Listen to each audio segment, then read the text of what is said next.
Olá, sejam todos e todas muito bem-vindos e bem-vindas.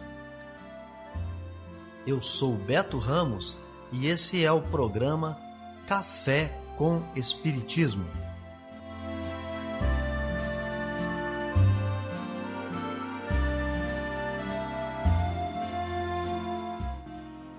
Um programa diário que aborda temas da filosofia, de conhecimentos gerais e de espiritismo. A verdade é o conhecimento que liberta.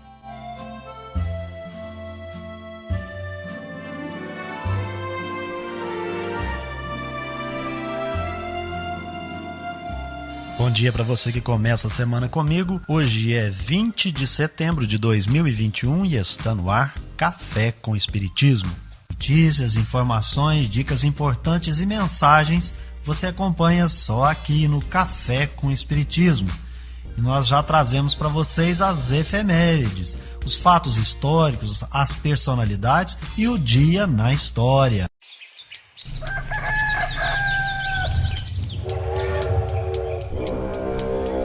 Dia na história. As efemérides da semana começam no dia 19 de setembro de 2021, onde vamos tratar desse cidadão brasileiro, Paulo Régulus Neves Freire. Ele nasceu no dia 19 de setembro de 1921 e faleceu em São Paulo no dia 2 de maio de 1997. Foi um educador e filósofo brasileiro. É considerado um dos pensadores mais notáveis na história da pedagogia mundial, tendo influenciado o movimento chamado Pedagogia Crítica.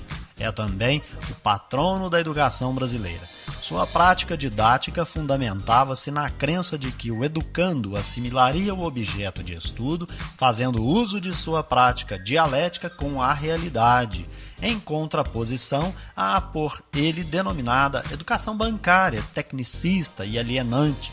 O educando criaria sua própria educação, fazendo ele próprio o caminho e não seguindo um já previamente construído.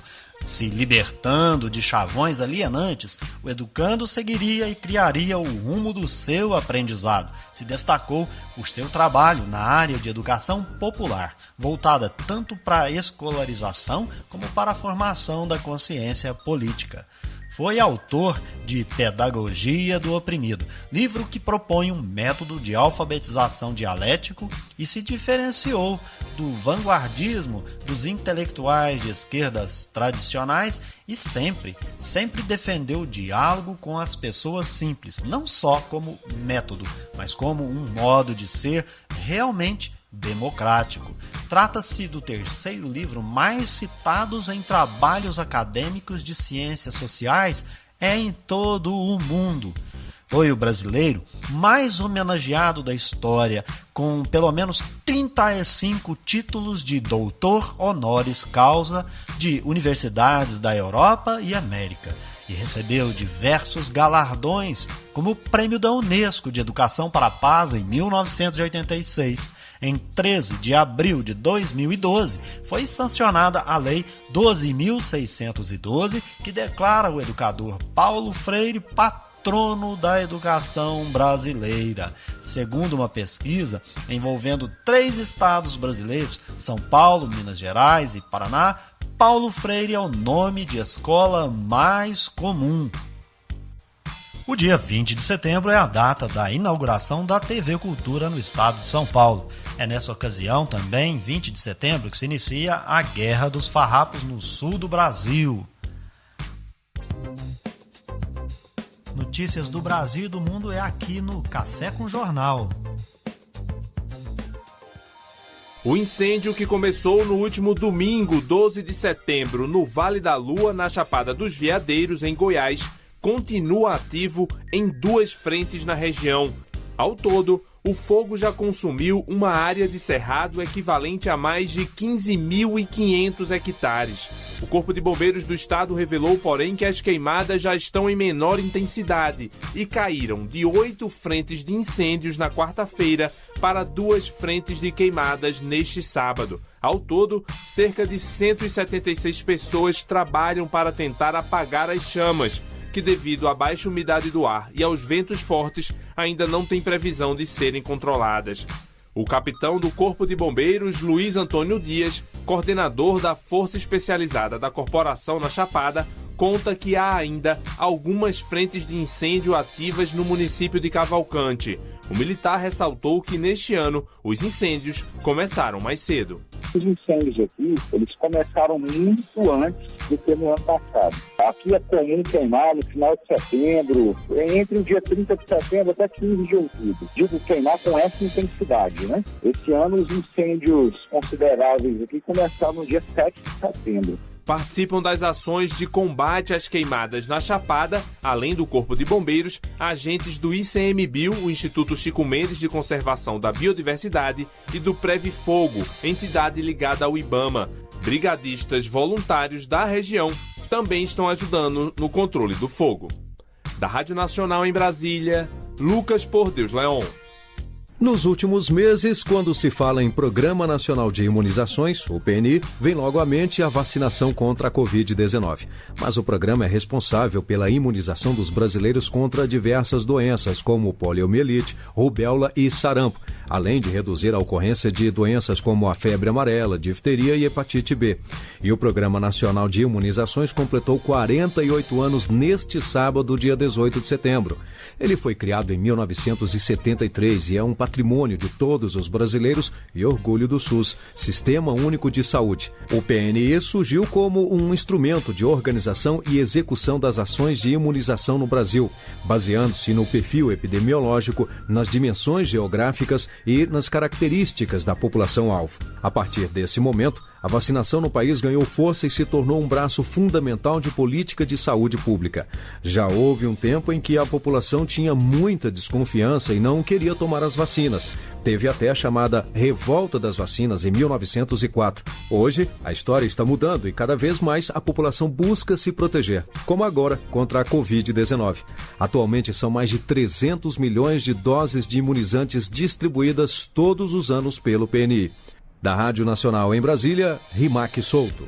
O REDOME, Registro Nacional de Doadores Voluntários de Medula Óssea, coordenado pelo INCA, Instituto Nacional de Câncer José Alencar Gomes da Silva, lançou neste sábado um novo aplicativo para facilitar o cadastro de doadores de órgãos. A fase experimental do programa começou em janeiro e 489 pessoas fizeram o pré-cadastro. Atualmente, com mais de 5 milhões de brasileiros inscritos, o REDOME é o terceiro maior banco de doadores de medula óssea do mundo, ficando atrás apenas dos Estados Unidos e Alemanha. A maior parte dos doadores brasileiros está nas regiões Sudeste e Sul do país. Uma das maiores dificuldades, no entanto, é que boa parte dos cadastrados está com seus dados, como telefone de contato, por exemplo, desatualizados, situação que se agravou durante a pandemia de Covid-19 e que tem dificultado a localização de doadores quando o sistema aponta algum deles como compatível para doação. Com o novo aplicativo, será possível atualizar os dados de forma mais ágil. A carteirinha de identificação também poderá ser baixada pelo novo aplicativo. E quem ainda não é doador também pode baixar o aplicativo e fazer o pré-cadastro. Depois é só ir ao Hemocentro para realizar a coleta de sangue. Da Rádio Nacional no Rio de Janeiro, Solimar Luz. Viver bem. Dicas de como conviver harmoniosamente em todas as fases da vida. Para você que busca sua melhora individual, temos dicas de esportes, alimentação saudável, leitura edificante, hábitos espíritas e profissões. Viva bem e favoreça sua saúde física, mental e espiritual. Confira agora 5 dicas para você cuidar da sua saúde mental, para você lidar com essa sobrecarga de emoções que uma crise como a desse coronavírus podem lhe auxiliar a aliviar o estresse que a pandemia de Covid-19 pode causar. Em um momento delicado como este, é preciso cuidar bem não só da saúde física, mas também da sua saúde mental. Respire, faça uma pausa, cuide-se. É muito importante reservar um tempo para si mesmo. Dê uma pausa, relaxe e alimente sua mente com atividades pequenas e alegres. Até parar e olhar o céu é um bom exemplo. Procure técnicas de relaxamento muscular. Respire profundamente, medite, alongue-se. Muitas são as técnicas que podem te ajudar a aliviar a tensão corporal. Procure a que você mais se identifique e pratique-a regularmente. Tome cuidado com o excesso de informação. Mantenha-se informado e atualizado, mas tenha cuidado para não se sobrecarregar com excesso de notícias. Confie nas orientações fornecidas por organizações de saúde. Pratique exercícios e cuide de sua alimentação. Saúde física e mental andam sempre juntas. Tente manter uma dieta saudável, fazer exercícios físicos em casa e dormir bem. Se preciso, procure ajuda psicológica. É natural sentir ansiedade, estresse ou outras emoções que consomem, mas se isso não melhorar com o tempo ou até mesmo piorar, procure ajuda profissional. Amor à sabedoria. Está no ar o Filosofando.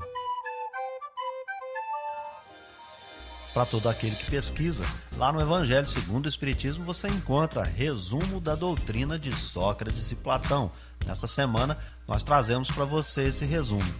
O homem é uma alma encarnada. Antes da sua encarnação, ela existia junto aos modelos primordiais, as ideias do verdadeiro, do bem e do belo. Separou-se delas ao encarnar-se, e lembrando seu passado, sente-se mais ou menos atormentada pelo desejo de a elas voltar. Não se pode anunciar mais claramente a distinção e a independência dos dois princípios, o inteligente e o material.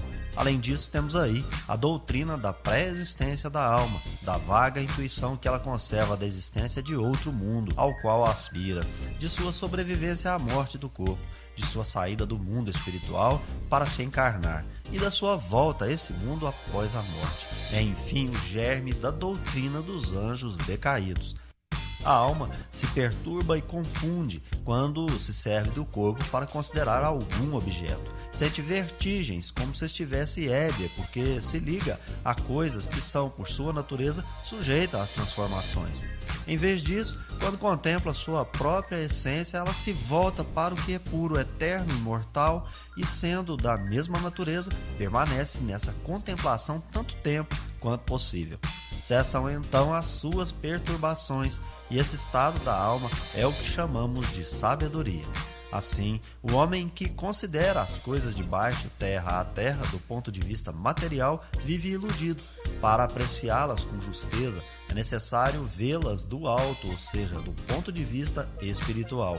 O verdadeiro sábio deve, portanto, de algum modo, isolar a alma do corpo, para ver com os olhos do espírito. É isso o que ensina o Espiritismo. Enquanto tivermos o nosso corpo e a nossa alma se encontrar mergulhada nessa corrupção, jamais possuiremos o objeto de nossos desejos, a verdade. De fato, o corpo nos oferece 1000 obstáculos pela necessidade que temos de cuidar dele. Além disso, ele nos enche de desejos, de apetites, de temores, de 1000 quimeras e de 1000 tolices, de maneira que com ele é impossível sermos sábios por um instante. Mas se nada se pode conhecer puramente enquanto a alma está unida ao corpo, uma dessas coisas se impõe, ou que jamais se conheça a verdade, ou que se conheça após a morte. Livres da loucura do corpo, então conversaremos, é de esperar-se, com homens igualmente livres e conhecermos por nós mesmos a essência das coisas. Eis, pois, porque os verdadeiros filósofos se preparam para morrer, e a morte não lhes parece de maneira alguma temível. Temos aí o princípio das faculdades da alma obscurecidas pela mediação dos órgãos corporais e da expansão dessas faculdades depois da morte. Mas se trata aqui das almas evoluídas, já depuradas. Não acontece o mesmo com as almas impuras. Café com Espiritismo. É hora da mensagem espírita. Missão do homem inteligente na terra. Não vos orgulheis por tudo aquilo que sabeis, porque esse saber tem limites bem estreitos no mundo que habitais. Mesmo supondo que sejais uma das sumidades desse globo, não tendes nenhuma razão para vos envaidecer. Se Deus, nos seus desígnios, vos fez nascer no meio onde pudestes desenvolver a vossa inteligência, foi por querer que a usasseis em benefício de todos. Porque é uma missão que Ele vos dá, pondo em vossas mãos o instrumento com a qual podeis desenvolver, ao vosso redor, as inteligências retardatárias e conduzi-las a Deus. A natureza do instrumento não indica o uso que dele se deve fazer? A enxada que o jardineiro põe nas mãos do seu ajudante não indica que ele deve cavar? E o que diríeis se o trabalhador, em vez de trabalhar, erguesse a enxada para ferir o seu senhor? Dirias que isso é horroroso e que ele deve ser expulso. Pois bem, não se passa o mesmo com aquele que se serve da sua inteligência para destruir entre os seus irmãos a ideia da providência? Não ergue contra o seu senhor a enxada que lhe foi dada para preparar o terreno? Terá ele o direito ao salário prometido ou merece, pelo contrário, ser expulso do jardim? Pois o será, não o duvideis, e arrastará existências miseráveis e cheia de humilhação até que se curve diante daquele a quem tudo deve. A inteligência é rica em méritos para o futuro, mas com a condição de ser bem empregada. Se todos os homens bem dotados se servissem dela segundo os desígnios de Deus, a tarefa dos espíritos seria fácil ao fazerem progredir a humanidade. Muitos, infelizmente, a transformaram em instrumento de orgulho e de perdição para si mesmos. O homem abusa de sua inteligência, como de todas as suas faculdades, mas não lhe faltam lições, advertindo-o que uma poderosa mão pode lhe retirar o que ela mesmo deu.